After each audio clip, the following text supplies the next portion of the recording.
So yun pa mga ka-travelers, this is again John from Road Crew Travels, and in today's video, so magkakaroon lang tayo ng insight and information about sa na-release recently, actually this has been a month ago, regarding dun sa One RFID. So good news to sa ating mga ka-travelers at mga biyaheros, dahil hindi na tayo mamumroblema kung alin ba sa dalawang RFID ang gagamitin natin pagpapasok tayo to a certain area of toll gate. Kung alin ba papunta tayo sa southern part ng Metro Manila or papunta tayo sa NLEX, dito at least one RFID, so we don't have any confusions na pagka magbabayad tayo sa toll gate. Okay? So without further ado mga ka-travelers, so diretso na tayo sa ating info vlog. So tara, let's!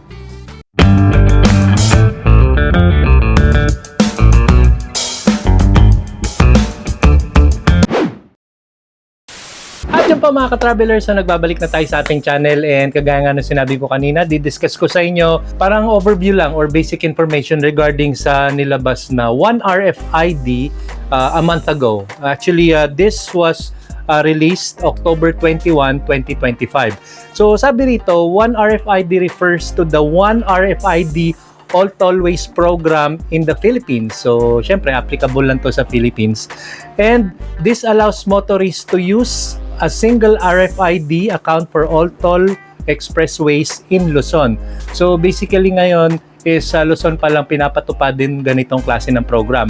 So with regards sa Visayas or other region like sa southern part, palagay ko wala pa eh. Dito pa lang to ini-implement sa Luzon. Okay? And according nga dito is magkakaroon na lang siya ng isang RFID na gagamitin natin. So regardless kung papunta ka sa NLEX or kung dito ka sa may bandang SLEX, hindi ka naman problema kung gagamitin mo ba or maglo-load ka ba ng payment sa AutoSweep or sa EasyTrip. At least dito nag-merge na yung dalawang company para hindi na malitaw yung mga ka-travelers kagaya natin at mga biyaheros. Di ba, at least wala na tayong hassle.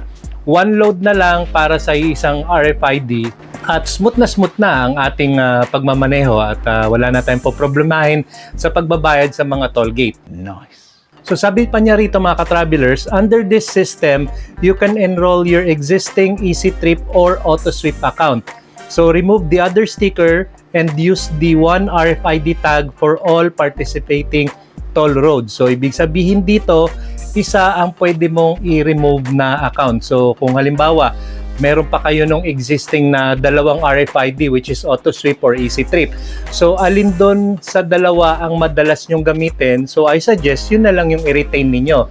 At yung isa, yun na lang yung ipatatanggal ninyo dun sa hub or dun sa office kung saan authorized sila magtanggal ng sticker. Okay? So, let's say for example, AutoSweep naman ang madalas ninyong gamitin. So, pwedeng yun na lang yung i-retain nyo.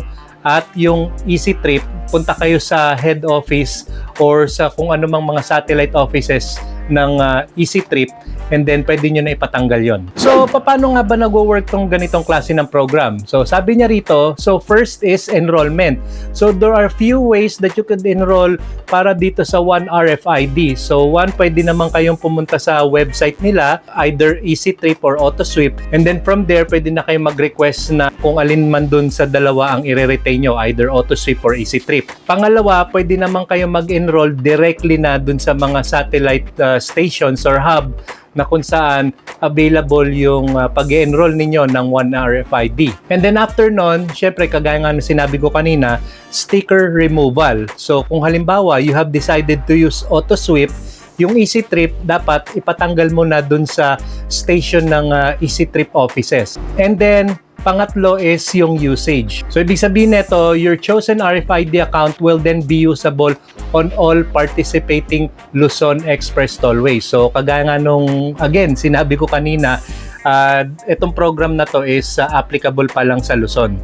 Okay, and according dito, it is not yet implemented in other tollways like the Cebu-Cordova Link Express. So siguro in the near future, may apply na rin nila to sa may Visayas region or maybe sa Mindanao na rin. Ngayon, when it comes sa enrollment mga ka-travelers, I highly suggest na pwede na rin kayong pumunta directly na lang dun sa hub or sa station kung saan nagre-register ng One RFID. Kasi tinry na namin yung online. In my experience, nagkaroon kami ng problema dahil nung in-enter namin yung account number ng auto-sweep namin, which is yun talaga yung gusto namin gamitin na at di-disregard na nga namin yung EasyTrip, sabi dun sa website, hindi daw na-recognize yung account namin na associated with our car. Error pa rin. No vehicles found in this account. So, ibig sabihin, parang lumalabas, walang account yung aming auto-sweep na naka-associate sa sasakyan namin.